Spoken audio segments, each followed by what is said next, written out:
OPEX, unité combattante. Mesure numéro 13 et dernière mesure acceptée à l'unanimité. Dernier vote, dernière journée pour le 77e congrès de la Fédération nationale André Maginot qui se déroulait à Toulouse.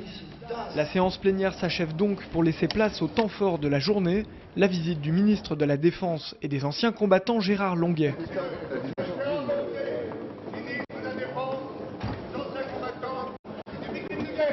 Le président Gambert a présenté au ministre les mesures votées par l'Assemblée plénière en insistant sur la taxation des dividendes de la Française des Jeux. Monsieur le ministre, ces ressources ont bien diminué, en particulier suite à la loi de finances du 31 décembre 2009 qui frappe nos associations d'un impôt de 15% sur nos dividendes. De ce fait, nous ne sommes plus en mesure, entre autres, de participer à la remise en état des maisons de retraite de l'ONAC.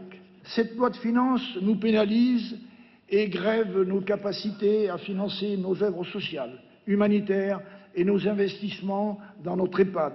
Nous avons engagé des discussions avec les services des militaires de la Défense à Bercy, sans suite à ce jour.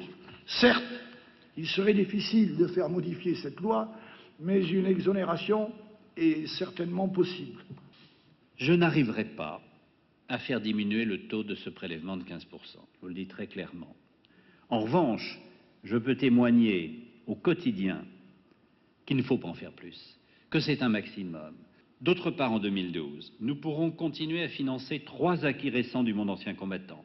L'attribution de la campagne double pour les anciens combattants d'Afrique du Nord, l'attribution de la carte du combattant au titre des OPEX et la décristallisation complète des pensions pour 32 000 personnes qui devraient en bénéficier de plus. En participant au congrès, le ministre a tenu à montrer son attachement aux valeurs de la FNAM et des associations qu'elle fédère, un rôle qu'il juge indispensable. C'est important parce que la Fédération Maginot est un des monuments, une des institutions du monde ancien combattant, mais c'est un monument extrêmement vivant. Il se trouve qu'elle met sa force. La force, ce sont les 263 associations, les près de 300 000 adhérents, au service d'un devoir de mémoire, au service d'une action sociale, au service d'une action humanitaire. C'est une puissante institution civique qui appartient à ce réseau de républicains qui permettent de donner de la cohésion à notre pays. Ainsi prend fin le congrès 2011 de la FNAM, au bilan positif. Notre congrès s'est déroulé d'une façon impeccable. Je dis bien impeccable parce que nous avons abordé tous les sujets.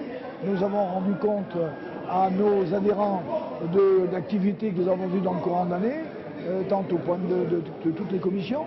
Vous avez vu aujourd'hui avec l'arrivée du ministre qui a répondu à toutes les questions que je lui ai posées, qui a répondu également aux mesures que nous souhaitons, en particulier aux 15% que l'on retient, il a été clair et net, et puis également à toutes les mesures concernant le monde combattant. Donc, en conclusion, notre congrès, à la satisfaction générale, s'est très bien déroulé et tout le monde repart content, en attendant de se retrouver l'année prochaine à Dunkerque. Rendez-vous est donc pris à Dunkerque à l'année prochaine.